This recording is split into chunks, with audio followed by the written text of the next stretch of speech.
બીકોમની વિદ્યાર્થીનીઓ માટે નનકુરબા મહિલા કોલેજ દેવરાજનગર ખાતે ઇન્ટેવેકના શીર્ષક હેઠળ એક દિવસીય એકેડેમિક વર્કશોપનું આયોજન કરવામાં આવ્યું હતું. વર્કશોપ અંગેની માહિતી પ્રાધ્યાપક મેહુલ ભટ્ટે આપી હતી. મારું નામ મેહુલ ભટ્ટ છે. નનકુરબા મહિલા બીકોમ વિભાગમાં હું પ્રિન્સિપાલ તરીકે કાર્યરત છું.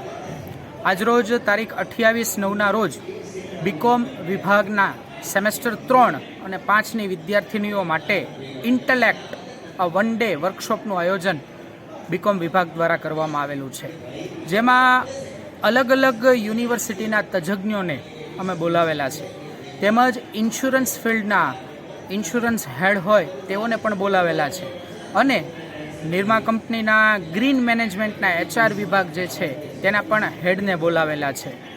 આ તમામ વસ્તુઓનો એક જ ઉદ્દેશ અમારો છે કે દીકરીઓને થિયરિકલ નોલેજ મળે છે, પણ સાથે સાથે દીકરીઓને પ્રેક્ટિકલ પણ નોલેજ મળે, દીકરીઓનું સર્વાંગી વિકાસ પણ વધારે થાય, તે જોવાનો આ વર્કશોપનો અમારો ઉદ્દેશ છે. પનીર ટીકા મસાલા અલગ, બટર રોટી અલગ, છાશ અલગ, તેમાં છાશનો ગ્લાસ તો પાછો લઈ લીધો. તો એમાં બહુ ગવર્મેન્ટે ક્લિયર કરી દીધી છે. સર્વિસ ટેક્સ એક્ટ 1994 એટલે સેવાનો કાયદો 1994 હતો. એ જ્યારે 1994માં ઇન્ટ્રોડ્યુસ કર્યો ને ત્યારે agree to operate different and toleration of situation to do at કોઈ પણ એવી સર્વિસીસ કે જે આપણે ફરજિયાતપણે કરવામાં જ આવતી હોય. ત્યાર પછી લાસ્ટમાં એક વર્ક કોન્ટ્રાક્ટ છે, જેને આપણે તમે ઇન્ટેન્જિબલ એસેટ કહેતા એકાઉન્ટની ટર્મિનોલોજી.